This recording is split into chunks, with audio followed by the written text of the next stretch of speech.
Hey everybody, what is going on? I am Maximus Rex and this is Big Baby Reviews. Once again, it's Kirby Monday, so we're looking at the next Kirby book from his Fourth World Saga. This is Mr. Miracle, issue number 2, cover dated June 1971. Great looking cover and definitely representative of the great art we're going to see inside. I do think overall Vince Colletta is doing a slightly better job than he was doing on Thor and the Marvel stuff he was inking for Jack Kirby on this one here. I think he's finally kind of falling in line a little bit, and maybe he knows the writing's on the wall and eventually he won't be working on the books, or maybe he doesn't. I'm not quite sure. But it certainly feels like he's putting in more effort than he was before, and specifically this issue for some reason really jumped out at me. Jack Kirby is, just hitting kind of a crazy fugue state, and he's thrown tons of cool concepts and ideas in there. Tons of great compositions and illustrations in this book, and the cover, starts you off with a great image. Obviously, Mr. Miracle always in apparel, like, seconds away always. I mean, this is like a millisecond away, right? The knife's going towards him. Great kind of shocking image. The conceit of Mr. Miracle, he's basically an escape artist, right? So every issue he tends to escape from something, right? That's kind of the concept. But in the grander scheme of the Fourth World, we'll learn why that's kind of an important concept for Mr. Miracle within the whole Fourth World saga. We're not going to learn this issue, but I'll talk about it, obviously, and point it out as we review the following issues of Mr. Miracle. So great cover, great colors, I think, overall in these 70s DC comics. There's a specific look to it that I kind of really like. A lot of text on the cover. Maybe that's more of a Marvel thing than a DC thing, or maybe just mainstream comics in general were doing that back then. So let's just go through it real quick. What is a follower, right? So this is a question we're going to have to ask ourselves, I guess, in this issue, or maybe not. Ever wear arrow discs? So we're going to find out what those arrow discs are, but to ask you if you've ever worn them, I think is just such a funny way of putting it. Who is Overlord? And we're going to find that about that in the issue as well. Just a few questions on his road to sudden death. Electric tension means Mr. Miracle, super escape artist. Electric tension means Mr. Miracle. Not quite sure what that means exactly, but it sounds cool. It's kind of like when the Ultimate Warrior would do a promo in the 80s and 90s, if you're into wrestling. Your time has run out. It's too late to escape. I can't save you, Mr. Miracle. Also, meet Granny Goodness. She reaches out of this world to make deadly little things like the X-Pit. You get a quick shot of Granny Goodness here. Obviously, it looks like a kind of a angry, warped old lady. But man, you don't know the half of it. And that some of the best illustrations in this issue are of Granny Goodness. And always, even as a kid, the first time I kind of was introduced to Granny Goodness in another New Gods comic from the 80s, right? I was like, she's like an old grandma, like the idea to choose her as a character in the Fourth World Saga just kind of seems crazy and odd to me. And Kirby, again, just every once in a while, he has these oddball concepts that I really like because it really works, because he obviously uses her to pervert the maternal kind of instinct, I guess. Conceptually, that's what he's doing, right? Your grandma usually is a very maternal person who takes care of you, and here she's more like a dominatrix, or, someone who tortures you. So it's a nice kind of pivot and interesting and just weird and odd, and the kind of stuff I love from Kirby. Again, I'm talking about Kirby kind of pushing it, like just this design work here of using Kirby tech design. What is that? It's just abstract stuff as a compositional tool, right? Later on in the 90s, McFarlane would use the decorative panel all the way around. But this is, to me, kind of a first kind of experimentation with it, where it's actually part of that foreground layer over all 4 of these panels. Just interesting, stuff that he's trying here that I don't see other artists at this time doing, right? Like this stuff here, this whole montage of him building, the decoy Mr. Miracle, which will come into play later on, right? Of course. And just the use of these tools and building these contraptions. And again, using that Kirby tech and New Gods technology to frame it all is just so cool. And these headlines kind of clue us into what's going to be happening here. Overlord in readiness to kill, closing on victim, adjusting sights, range of fire, unlimited. Overlord awaits command. And boom, we finally get a shot of Overlord. Creepy, slightly human looking Kirby robot that he did so many of in his career. Looks great. Again, another example where I feel like Vince Colletta is being a little truer to the pencils in the inking, right? In the Kirby tech. I guess he's figured out I got to do this more, you know, forward-thinking, futuristic stuff. So it definitely works for me here. And I feel like his inking works for me on this page here. It's a nice splash. Like I said, like it feels like Kirby just drew this one so energetically that kind of had no choice to keep all that stuff.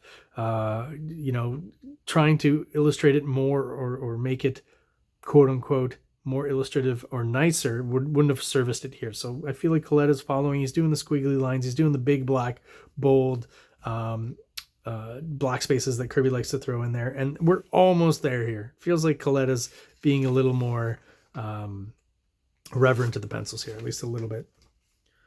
Written, drawn, and edited by Jack Kirby, inked by Vince Colletta. So I have to assume that Kirby's doing the lettering as well. Was he actually doing the lettering? That's crazy. So, of course, Overlord's attack has just blown up the place. But here's another good example of Kirby using all these different textures. Fire, smoke, debris, you know, the metal at the edge of this extinguisher. He's using the metal on the tank here. Love all that stuff. And look at like how masterfully he does folds. Like it totally works, right? It's just a bunch of abstract lines, but I'm amazed how great it looks. Everywhere. Look at that. Amazing. So finally introduced to Granny Goodness here. And, you know, he kind of makes her more, I like the introduction because he kind of makes her more granny-like here in these first two shots. And she's kind of almost wearing like a granny's night robe or something. And boof, pulls it off to reveal somewhat of a dominatrix kind of costume in my eyes. And here she's got kind of scales on top of her legs. I don't know if that's going to be her look later on. I feel like I've seen her where she's bare-thighed. Maybe this is more of a Colletta thing, and he actually added that in or something, you know, so we wouldn't see her old granny boobs or something. Her costume here is almost something akin to Darth Vader in a weird kind of way. And that could almost be a lightsaber or some sort of torment or torture tool. Huge dildo. Not quite sure. But yeah, just all sorts. I always thought Granny Goodness, like, I like the character for how weird and off-putting it is. There's just something about her that's just so odd to me. She's got her own minions that look kind of different from the regular minions that Darkseid has around him. What are those guys called? The parademons. Yeah, so I don't think these guys are meant to be parademons necessarily. If so, the colorist is really fucking it up and not using the same colors established in the New Gods. Pretty sure the parademons were in issue 1, right? Yellow and green is their look. So this is kind of cool where we've got kind of a this you know, again, overlord computer thing. She has access to it here and to what's going on back on Earth. Or is she on Earth? Is she on Apocalypse? We don't know for sure. And these two shots, man, like Granny Goodness doling out some beatings on these guys here. Just love this panel here. All of their expressions. The Kirby squiggles all over the place, you know, just anytime, you know, there's a bunch of guys fighting or moving around in a Kirby panel, he's just so good at it. They're all doing something different. Granny looks pretty bullyish here in this shot. You know, her upper body strength is, you know, she's kind of masculine. And just this shot of her face here and her twisted face and hair. Just think this looks great. So expressive. Just that, right? It's kind of stuff I love. Like the balls he has to just do this weird squiggly eyebrow. He's doing the squiggly line almost everywhere. And then just he does it for the... There's just something about it. Surreal, expressive. And it gets the point across that she's pretty angry. Just amazing. Like who draws a warbly eye like that? But it completely works. The Fourth World Saga is really where Kirby's really, really hitting his stride artistically. He's taking the stuff he's doing at Marvel and just pushing it even more. That's about the height he'll achieve, is kind of like the mid-70s, to me anyways. Then it starts to peter off a bit, just I think because of his actual motivation is just not there anymore, right? With some of the contract disputes and stuff that happens, the New Gods being canceled, you know, it kind of kills him a little bit, I think. He's said classically, right? You've heard the line, comic books will break your heart. He's the one who came up with it. So I guess this is kind of mirroring the sequence from the cover, right? Of course, he's an escape artist. He's going to get away from that. And basically, we've got Granny Goodness's minions who've been set on a mission to bring back Oberon and Mr. Miracle. You can see where this is going, right? Just because we had that doppelganger, that robot kind of decoy Mr. Miracle. Obviously, is the one that was taken away. Mr. Miracle here, realizing what's been happening, finally dons the arrow discs, which is a cool kind of concept as well, I think. I don't know if, anyone had ever kind of visualized flying this way, so it's another kind of cool Kirby concept. There's something about the mask. Sometimes I don't like how it's drawn, but like when I like how it looks here. I like how it looks here when he puts it on. There's some weird kind of Japanese vibe when I look at it here, like 70s Japanese stuff. Again, just love. What a great. Okay, this is a great panel because of all the information it gives you, right? You've got the characters, foreground, middle ground. Like you've got so many layers. There's 1, 2, 3, 4. 5, you could argue, 6, 7, like 8 layers, 9 layers in this one little panel, giving you so much depth. I'm always amazed at how well he can do that. And the poses, even though, Kirby has that surrealistic kind of slightly cartoony vibe, it just feels, the body language feels true. Just something about it. Another good shot of Granny Goodness. This one's funny. There's a bit of a perspective thing where Mr. Miracle is pretty darn big for Granny Goodness here, but I guess you can just assume she's further off in the background here. I like how she has a head of Darkseid just kind of there, looming over, right? Reminding you Darkseid is kind of always around. So she realizes, of course, that the Miracle Man they brought in is a decoy. And, of course, that's the moment when the real Miracle Man can appear. And she basically banishes him to the X Pit, which was, talked about on the cover, and we find out what the X Pit is here. Love this panel once again. True, just only Kirby could do something like this, right? Breaking down, giving us, a inside view of what's going on the sides of this X Pit. And I mean, he doesn't need to do that, but he just decides to open it up for you, and just tons of weird, abstract kind of, technology bits and energy, and just like Kirby world inside these two columns here. And then you've got, of course, Oberon and Mr. Miracle falling down the pit.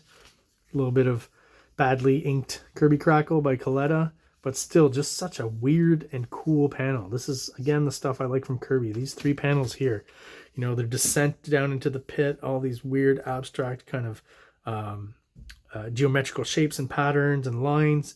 Just great. Almost reminds me, if anyone's seen Interstellar, when he's kind of going through, Matthew McConaughey, the main character, is going through, I guess, what's dubbed the 4th dimension or the next dimension. Kind of looks like that, doesn't it? The visualization of it, anyways. So eventually you get to the bottom of the pit and to be stuck in this cube. And of course, that's going with the conceit that Mr. Miracle is a escape artist.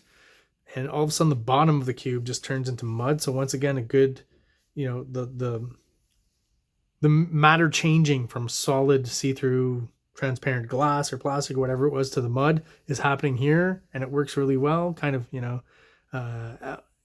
almost the art implying kind of things breaking up at the atomic level or changing. I guess that's what I get from it visually, and I just think like just so great that actually works, right? The pattern he's putting down here to get that effect. And then the mud here. The mud is great. And I just love this panel here of Mr. Miracle. The angle where we see his face, right? Which makes sense because he'd want to be sticking out of the mud to be able to breathe. And he's holding up Oberon here. The foreshortening is really well done. These 2 panels just really great. Great drawing.